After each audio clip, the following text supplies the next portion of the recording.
Welcome to MetalVice in 666. I'm your host, Brian, joined with the other host, Karen.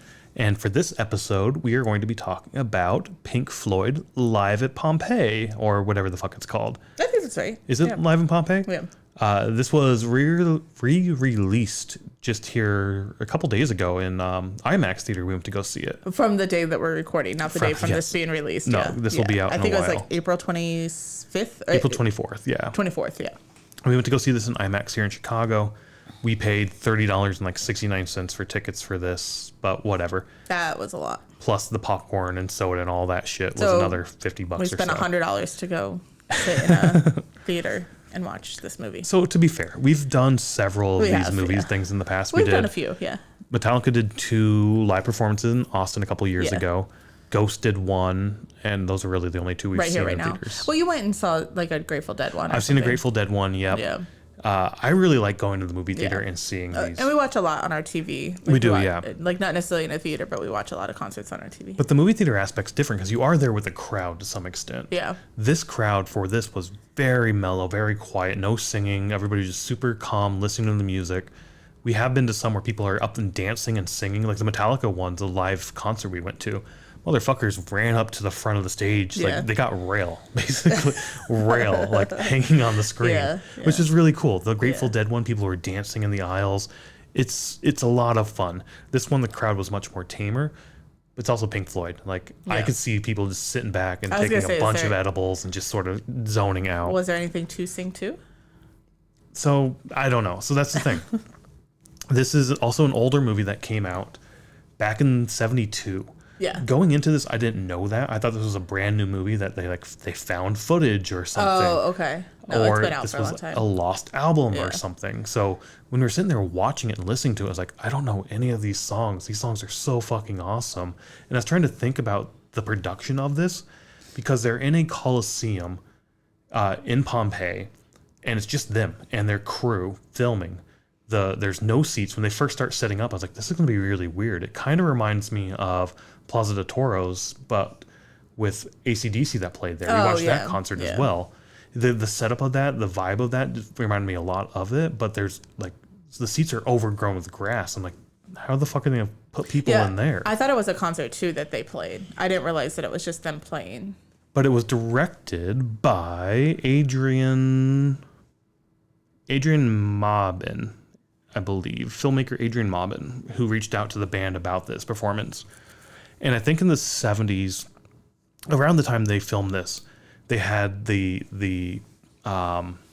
Woodstock documentary come out. And I think what his thought was, if I remember reading the Wikipedia correctly, and it's been a couple days, I could be misremembering this, but he basically wanted to do a live performance without the crowd so he can focus on the performance aspect of the band and not the crowd, which I kind of see what he's wanting to do is solely focus on the band and their performance. But a live performance, you have to have that crowd because like we've talked about this a lot, that cyclical energy of the crowd feeds the band feeds the crowd feeds the band. Like this whole, like they eat the energy off of each other. I have my thoughts on that now. So filming it that way with that intent was like, you clearly don't understand live music then. You're performing or you're filming their practice. Right, yeah. Their sound check. But but like to say it that way, so I didn't know that. I didn't know. Again, I could be misreading this and misrepresenting what the intent was. It makes sense what you're saying, but in my mind, pick a different band that has a good performance then. That's true. They actually so like we went and saw Ghosts. They put on a performance. Granted, it was 1972. Ghost and Rammstein were not around, but Rammstein, they do a performance. Like that's true. A band that does a performance, not a band that just sits there and goes. The thing with Pink Floyd is definitely the experimenting with the instruments and making different sounds with the instruments and sort of combining them together to make a piece of music, which you don't necessarily think is a great piece of music or even music at all, like the piano. No, it is music. So I think the song that really got me to be like turned off on the whole thing. Well, I mean, it was just a different vibe than what I thought going into it. But the song that really got me turned off on it, I think, is like Saucer something. So we have the set list. Let's take a quick look. See poo. So A Saucer Full of Secrets, I think is the song. Oh, okay. That's what that word is, saucer. I did not know that was... No, that's not saucer, is it? Yeah, it's saucer. With the F? Saucer Full of Oh, the secrets. one above. No, this one. A Saucer Full of Secrets. F is in... Saucer has an F in it? Saucer Full? Oh, saucer full. The full. Saucer full. I got you. All right. Yeah, you're good. But anyways, that song, like, was just all of them playing their own thing. And then they melded it together to make a song. And it sounded horrible. So I thought it sounded great-ish. The piano bit was a little much for me. Yeah. That could have been toned down. The piano, let's talk about that really quick. Get into that.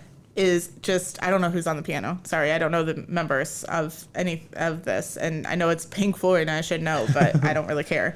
But it's like, he's just like pressing, I don't know, you can't see my hands, but he's just like pressing on the piano like this, like not playing notes. He's hitting like a bunch of different keys and like with his arm. Putting his elbow down and stuff and like on both sides. And I'm like, in my mind, I'm like, that's not, no. Like, how can you reproduce that for an album or like to play it again? Like, you can't. Like, you're just pushing on keys. Yeah, and I could see that being the argument of like, well, that's the nuance of going to see him live. You don't know if that piece is going to be exactly the same. I get where you're coming from for sure. I did find that a bit much as well with that song. The funny part for me though was I think it's Roger Waters. That's the only member I really know from Pink Floyd. Got up from playing the bass or whatever he was playing. No, they didn't have a bass. It was just guitars. No, they had a bass. Roger Waters played bass a lot. I don't remember a bass because I remember thinking, I think Pink or this whole thing would be better if they had a bass. I'm pretty sure Roger, like that one with like the guard over the strings over the pickup, that was the bass. I'll disagree with you, but okay. Anywho, Roger Waters, I believe it was him, got up and he had this giant fucking grin on his face as he walked over the gong. And he just started like beating the shit out of the gong. That to me was a little bit much for that one song. I agree. That song wasn't my favorite of all of the songs. For me, my favorite was Set a Course for the Heart of the Sun. To me, that was the one with a really good drum intro, with like on the tom drums and whatnot. And to me, when I was listening to that, I was like, holy fuck, this feels like a Tool song.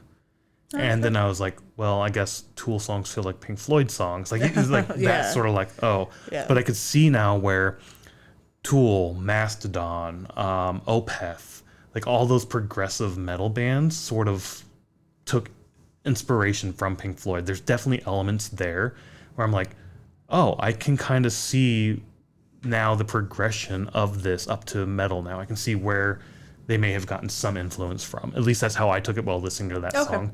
I really enjoyed that song. But yeah, sitting there listening to it, not knowing anything about this, knowing that it was a movie that had already been re-released, and this is just sort of the re-released 4K version of it. I was like, this is just found footage they found, and they're putting an album together, like a lost album. And I was like, all these songs are new. And then I thought about it, and I was like, well, the performance they did wasn't, this is what I had in my head, wasn't for a live audience or anything. It was they're recording it live for an album that the studio's just like, no, this isn't an album we want to put out. We're not going to put this album out. So it's been shelved for decades and decades. That's what I had in my head. I was like, holy fuck, that's awesome that they finally were able to release this album. Because even before the movie started, like the trailers roll, the commercials roll, and the very first thing was an ad for the album because it's the first time on vinyl with a QR code to buy it. And I was like, stayed up there for a long time. I was like, cool. You have an ad for the movie we're watching or for the album of the movie we're watching. Yeah. Cool. So that's what I thought this was going into it. Reading the Wikipedia, finding out these are all songs that they had already released. By the time they did this filming, this was basically supposed to be, this is what a live show of Pink Floyd would have been like. At that time at the touring store at like a touring aspect. This was before Dark Side of the Moon, this was before The Wall, and this was before Wish You Were Here. Those are like my three favorite and honestly most known albums. All their other shit I really don't know clearly because this music I had no idea that this was in there. I enjoyed all of it. I thought it was great. The one song I liked but felt very weird was that bluesy song with the dog. Medimoso Knobs, which I think is the dog's name. Oh, it's okay. named after the dog or a different border collie or something, but Okay. they use the dog for vocals. So they just play bass or maybe guitar and harmonica, and the dog crying because the music is horrible, and using that as vocals. The other thing I guess I want to bring up is I noticed when they were performing, all the noises they made were them. There was one track, I can't remember what it was. Maybe it was that Saucerful song.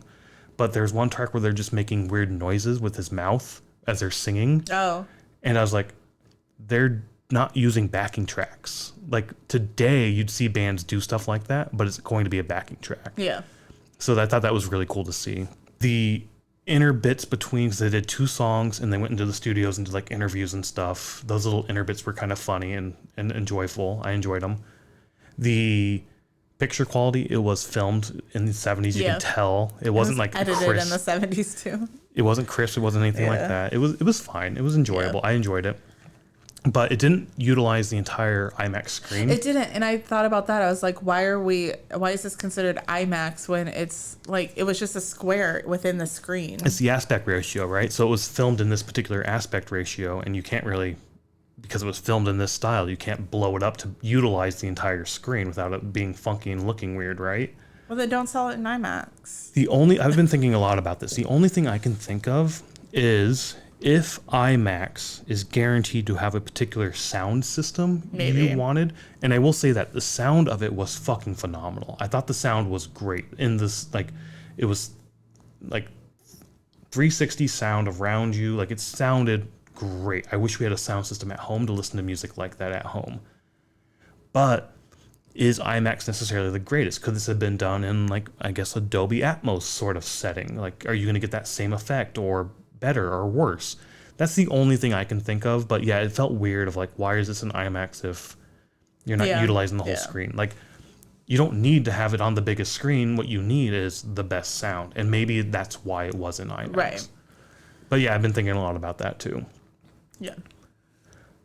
Anything else for you for this? I know you didn't enjoy it. I didn't enjoy it that much. I sat through it. Obviously, it wasn't like I'm gonna leave or anything like that, but it definitely was not my cup of tea of something that I wanted to watch. And I kind of knew that going in. That's why I asked you when we bought tickets. I was like, I'm going to go do this. Do you want to come with? And you're like, yeah, I'll go. I'll go with you. Yeah. I was like, are you sure? And you're like, yeah, I'll go. I was like, you're not going to like this, but all right.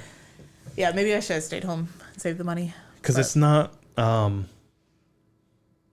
don't know. You're not the biggest fan of instrumental aspects. You like the singing and whatnot, and I like more of the instrumental aspects. So this was right up my alley for sure. Yeah, I just don't understand.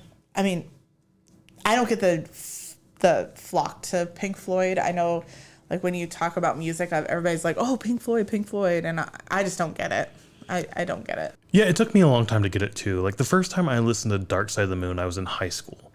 And I listened to the album. I bought it, like, the 25th anniversary or whatnot version of the album. And I listened to it, and I was like, this fucking sucks. This is not good. And I went almost a decade probably without listening to it. And then one day I was like, it was back at Iowa when I was going, like, you would go to bed early. I'd go in the other room, listen to music, and read a book or something. And it was right around that time period. It's like, you know what? It's been almost 10 years. Let me try to listen to it again just to see what the fuck's going on. And I listened to Dark Side again at that time. And I was like, holy fuck, this is awesome. So it took me a long ass time to appreciate and really enjoy the music. But I kind of agree with you. I kind of understand where you're coming from. But to me, I love it. I love the music. Especially those 3 albums I mentioned, Dark Side of the Wall and Wish You Were Here, for sure. And then knowing that this wasn't a hidden or lost album, this was music they had on past albums, now makes me want to go back and listen to more of their stuff. But I don't know. It was cool to get out and see this in the theaters. Yeah. I wish more concerts would be released in theaters like that. Yeah. I know Metallica, as I said, did it 2 years ago in like Arlington, Texas. They did their movie cinema thing. I wish they'd do that again. I wish they'd do that every year. I think Grateful Dead does it almost every year. Oh, do they? Okay. Ghost did it. It was great. We missed Metallica's Through the Never in the theaters. Yeah. And S&M 2 in the theaters. It'd be really nice if they did Through the Never again. That'd be really great. Cool. I want more stuff like this. Yeah. I want more stuff more like the Through the Never and the Ghost sort of aspect, where it's a concert with the narrative woven into it. But seeing this, it was fine. It was good. Yeah. I disagree. If I'm saying this correctly or read this correctly, the director's sort of concept of let's do a concert without the crowd to see what the concert performance is like. Even if you have a good band that does a good performance, that's different. Not the reason you go to like you do go there for the performance, but you go there for the crowd energy. Like this, it's not just one or the other. It's both of them make up the live aspect of seeing a show. So all in all, I super enjoyed this film, this flick, this performance. It's something that when it does come on vinyl, probably not the day it comes on vinyl, I will buy it, but at some point in the time, this will be something I will definitely want to pick up. Okay. I'll listen to it on Spotify all the time. Okay. Any case, sorry, I don't have much comments. I didn't enjoy it. Any case, it was fun. I wish more shit would be like this, but you know what? It was music. Go out, experience music, either live by yourself with friends. Just explore music. Go out, experience music. But live with people is the best way to see it. So go out, check out music, and we'll catch you at the next show. Bye.